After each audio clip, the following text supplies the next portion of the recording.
Welcome to the Complete Story series, where I take trade paperbacks and single issues and I break them down into digestible bites to help you understand. Then I read them dramatically back to you. Today we're going to be continuing Tom King's Batman. When we last left off, Batman thought he had finally found happiness. Batman was finally going to be a married man to Catwoman. But she left him because she decided that in order for Batman to be effective, he had to be sad. And if he was happy, he would kill Batman. Bruce has now been on an interesting journey trying to discover what makes Batman Batman. And today he's going to question, why does Gotham have its faith in Batman? This is Cold Days.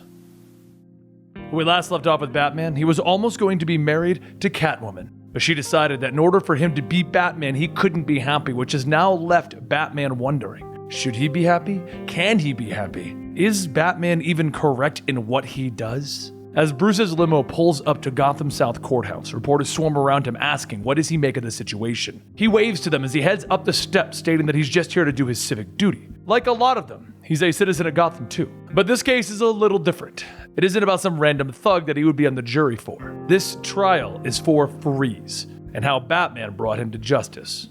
Or is it? The court goes through the juror selection, and just as Bruce thought, he was picked to attend the trial as juror number 4. The jurors head to their hotel rooms for the night, and they wake up bright and early for the first day of the trial. Freeze's lawyer tells the jurors that out of the opening statement, the best prosecution the DA has is flimsy at best. There are only 3 dead women: Elizabeth, Maureen, and Christie. Tragic, but let me be clear. There is not one piece of evidence that the police have gathered. In fact, the coroner based all of this evidence collected by the city, ruled that these women sadly suffered from a random blood clot that entered their brains. They died of natural causes. That was the ruling, not murder. That was until Batman came along. Jim Gordon takes the stand and the lawyer asks, so this case is all based on Batman's theory and not the city's theory that these women were killed by Freeze, correct? Jim says, well, yes, but. The lawyer speaks over him, telling him, Batman told you that there was a slight temperature drop in each of these women's brain stems, correct? Jim tells him yes, they were able to confirm that with an independent. The lawyer then speaks over him again, stating, yes, but that was after Batman had inspected the body, correct? And is Batman licensed to perform autopsies before the GCPD? Jim begins to get frustrated by the lawyer's wording, stating the coroner missed what had, but the lawyer stops him, asking, please answer the question, Mr. Gordon. So Jim sighs and sits back, telling him no, Batman is not licensed. As the court breaks for lunch, Bruce sits with the other jurors as they sit and discuss their current situations with their families, and Bruce remains quiet. One of the women then says that her husband is going to be mad if they're going to be a while, and another woman says to tell her husband that if he wants a fight, he'll have to pick it with Batman. The table laughs, but Bruce gets up and excuses himself. As he stands in the men's room, he looks at one of the urinals and begins to rip it off the wall. He takes it and throws it against the other side of the men's room, and he screams. And soon after, the court resumes and Harvey Bullock is brought up for questioning. The lawyer asks when Mr. Freeze was found, there was a note pinned to him. It read, he did it, ask him. But there was no signature. Did the GCPD know where this note came from? Harvey says that no, there was no signature, but they knew who this came from. Next, Mr. Freeze himself takes a stand, and his lawyer says that he confessed after the doctors had to revive him, right? And Freeze says yes. The lawyer then asks what did he confess to, and Freeze tells him that he murdered 3 women as a part of an experiment. He has fought Batman many times before. He did not hesitate to admit that, but this time he was a different man that night. On the roof, he didn't care that he hadn't done it, that those women had nothing to do with him. Batman just kept hitting him so much that he thought Batman was going to kill him. As closing statements end, the jurors head into the next room to deliberate, and one of the jurors says that now that that's over, seems pretty cut and dry. Any initial thoughts? Everyone begins to discuss times that Batman had saved the city, and even themselves. The juror then says, okay, seems pretty clear where we all stand, so let's take a vote on who thinks Mr. Freeze is guilty. Everyone begins to raise their hands, and the juror says, okay, since this needs to be unanimous, anyone think that he's not guilty? No one in the room raises their hands, except Bruce.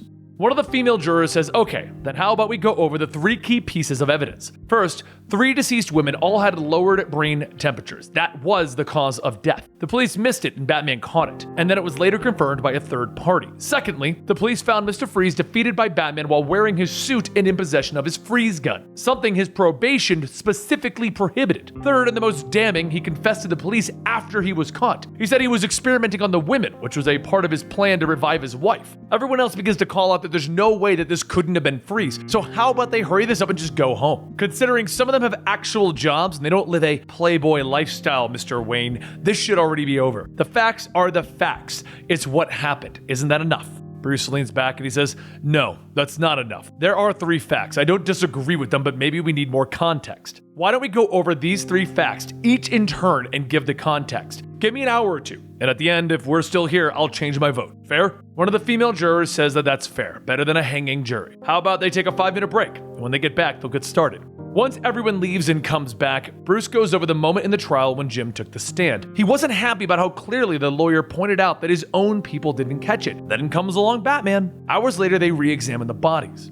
At that point, Batman noticed the temperatures and he saw a pattern. 3 women around the age of Freeze's wife, all killed in a manner that suggests an experiment. Batman made his own conclusions, which are now the police's conclusions, and he starts his hunt. Question is, why did the GCPD miss something that Batman caught? One of the jurors says that that's because Batman is Batman. He's better than the GCPD. He just does it better, right? And Bruce says, right. But maybe there's something else. These women, what if they died because of the clots, and later someone created the remnants of a decrease in temperature? Your explanation is that Batman saw something that Gordon's people didn't. Why did Gordon miss it? Why did Batman catch it? Bruce slams his fist down, shouting, why? You're convicting a man on assumptions. If there are alternative assumptions that make just as much sense, then what is the actual simplest explanation that actually makes sense? The coroner was good. Gordon confirmed it. He should have seen it. So maybe the coroner missed something that wasn't there. And maybe Batman says it because it was. But if it wasn't there, then Freeze didn't do it, and Batman went after the wrong man. Then there's the costume. Freeze claimed on the stand that he was told by an underground source, whom he refuses to name, that he was told that Batman was coming for him. So he went for his costume, rebuilt his freeze gun, and he risked his parole going back to Arkham because he's afraid of Batman. So he leaves his house, where he's under house arrest, to basically find Batman before Batman can find him, to defend himself, so he says. Another juror says that it's all bullcrap, he was up to something. If he was scared of Batman, he should have stayed in his house. But Bruce tells him, because a guilty man runs. He should have let Batman come to him to talk to him about the crime. But have we actually ever seen anyone talk to Batman? For years, these two have been fighting, not talking, fighting. The prosecutor, not even in the defense, noted this. We've seen pictures. Freeze has had dozens of plans for Gotham, and all of them have ended the same way: a punch, a kick, a knockout blow. Now Freeze gets information that Batman suspects him again. What do you expect Freeze to do? To wait? To talk to Batman? They don't talk. What evidence did Freeze have that Batman was coming over for a friendly chat and not another fight? We're here to convict a man beyond reasonable doubt. We can't convict him of putting on a suit, not if we doubt that Freeze is lying about the information. Finally, his confession. If Freeze was so scared of Batman, why did he confess and keep confessing long after the threat was gone? Why? When I was young, a man killed my mother and my father. We were coming out of the movies and a man with a gun appeared. My father shouted and the man shot him. He then tried to take my mother's pearls and they got tangled up, so he shot her. I watched. The man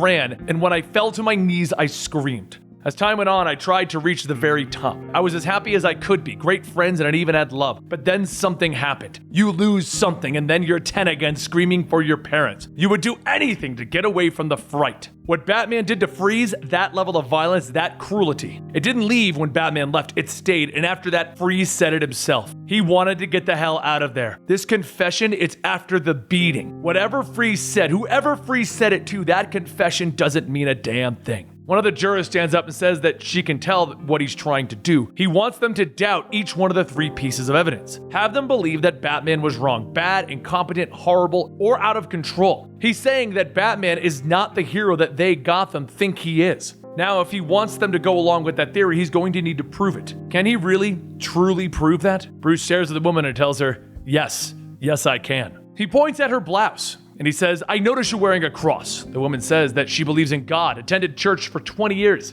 Is that a problem, Mr. Wayne? And Bruce tells her no. Never. But you've asked me here to show you today that Batman could have made a mistake, that perhaps that mistake has led to Freeze being falsely accused. So I find your cross your belief interesting, vital perhaps. The woman asks, do you believe in God, Mr. Wayne? Bruce tells her yes. That's just it. I used to. My father was a Christian. I believed that the Lord would protect him. Talked about things that we could control and the things that we can't. Later after that, I was upset. I put aside believing in a deity and started believing in something that could save my father. So I left Gotham for a while, searched for something to put my faith in, but ultimately I couldn't find anything. Instead of looking for something to believe, I wanted for something to come and find me. We all live here, and we all know that this is a place for monsters, for demons. And there he is. Every shadow is met, every horror put down. As citizens of Gotham, we watch as Batman beats back the bullies. A man with a bat on his chest is keeping us safe. After my parents died, I sought transcendence. I found Batman. The woman then asks, your argument for why Batman may have made mistakes with Freeze is because you think Batman is God? And Bruce says, if we define God as the infallible, the responsible, the one who determines life and death, then yes, that would be my argument. I thought Batman was God. How many of you here are here because of Batman? Without his help in this city, how many of you would be in a grace? All of the jurors remain quiet, and then all of them raise their hand, including Bruce. Bruce goes on stating, based on that belief, you have no right to sit here in judgment of Batman. He is perfect, you are not. Your lives are his and you worship him. You let Freeze go and rot and ignore any doubt, all because Batman decided it. His will is your law. God is above you. He wears a cape. You trust him and trust that he was right and he's so good. He's the world's greatest detective, right? Bruce walks over to grab a cup of water and after taking a drink, he looks back asking, who are you? He takes a seat asking everyone, have any of you have read the book of Job? Because that's what God said to him, right? God tore this man's life away, burned his farm and his children. And Job gets angry and asks God why. And God tells him, I created the mountains and the miracles, and you're questioning me. You, who are you? Bruce hangs his head stating, I was hurt recently. I had for years put every fiber of my being into Batman because he was good. Good enough to protect me from all of the pain. My mother, my father, this city, my life, everything. It worked. After many years, I had something that I never thought I could have, and I was happy. And then it all fell. Everything falls. And so did I. I screamed as loud as I could, and my scream was a prayer to Batman to catch me. I fell and I begged, and now I'm still waiting. And I'll always be waiting. Batman is not God. He tries, but he fails, and then he tries again, but he can't. He does not provide solace from pain. He does not give you an eternity. He cannot comfort you for the love you've lost. God blessed your souls with grace. Batman punches people in the face. The 12 of you sit here with power over Freeze's freedom. That is godlike power. You know still that you yourselves are not sovereign, that you are righteously constrained by your own humanity. You must approach this sacred task with some humility, knowing that your wisdom will forever be scarred by your perspective. You know that. Then you know him. He's not perfect. He's just you, but in a leather bat suit. Your decision here must be made beyond a reasonable doubt. And the facts show that we doubt Batman and therefore we doubt this case. So my argument is this, no matter what he does, behind the cape, behind the cowl, the bat and everything, he is a damn person. And because he is a person, a man, Batman can make mistakes. We are not Job talking to God. We are the citizens of the city speaking to another citizen. However good he is, we can be just as good. However flawed he is, we can be just as flawed. Don't turn Batman's mistakes into a damnation of an innocent man. If you condemn Freeze for Batman's error, you condemn Batman. You say guilty, and you put the bat into the same cold cage. You all raised your hands when asked if he saved you. Now it's your time to save him. And so, the jurors take another vote, and it was unanimous. Freeze was set free. As Bruce leaves the court, he talks to Alfred, stating that he's going out. Prepare the original suit. He doesn't want to wear the suit that he was in when Alfred tells him yes. And Bruce then says that he needs to get back to he is lost. He needs to remember who he is, who Batman is. And there you have it.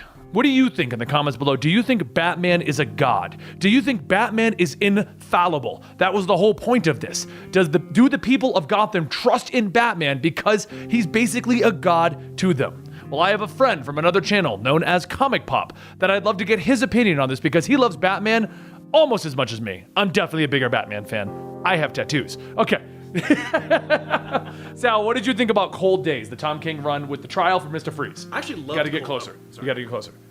I actually loved Cold Days. It was a really great return to kind of street-level Batman. Yep. We got a good glimpse at Mr. Freeze. We didn't get too much of Mr. Freeze, but it was No. still pretty dope. Gonna see a scared Mr. Freeze. Exactly. And more unhinged Batman. Yes. Which was also really fun to see. And I really liked the interplay between Batman, or Bruce Wayne, and the jurors. Yeah. And just He getting was into like accusing himself, basically. Yeah, he's putting himself on trial. Yeah, why do you trust me? But without saying me. Exactly. And he needs an unbiased opinion, because you Yeah. can't just ask Alfred. 'Cause Alfred's a Hey, Albert, am I a god? Yes, Master Bruce. Yeah, you pay the bills. What am I going to say? Matter of fact, you were the god of knowledge at one point. Yeah, that's actually a good point. Like Alfred's the chronicler of continuity. Yeah. But yeah, I dug it. I loved it, and I think that the people of Gotham trust Batman because he is always there. He's like an elemental force. When they see that light in the sky, they know he's there watching over them, even if he's not physically there right now. He's always got something going on. I could see that. If I knew that no matter what, there would be a guy dressed in a bat to save me, I may do a little bit more daring things. Well, I mean, that's the whole principle of Batman, right? I mean, like, isn't he supposed to? Not only does he also make criminals think that he's everywhere at once, but the regular citizenry of Gotham are like, yeah, he's there watching over me. So it's kind of like a double-edged sword. Oh, I will confirm, if Batman existed in like New York, I would walk down every dark alley at night hoping he'd save me. Right? Oh, yeah. Or at least just looking for batarang. Yeah. Ooh, is there a batarang over here? Yeah. All right, guys. Well, I hope you enjoyed this story right here. Don't forget to subscribe because next week we're going to be covering the next storyline that breaks Batman down even further, the death of a close friend. So, don't forget to subscribe. Give this video a like if you enjoy it. And if you want to get more of Sal's opinions on comics, because that's what he does in his channel, check out Comic Pop. It's Comic Pop. You can search for it on YouTube or click the link down below. I'll see you guys next time right here.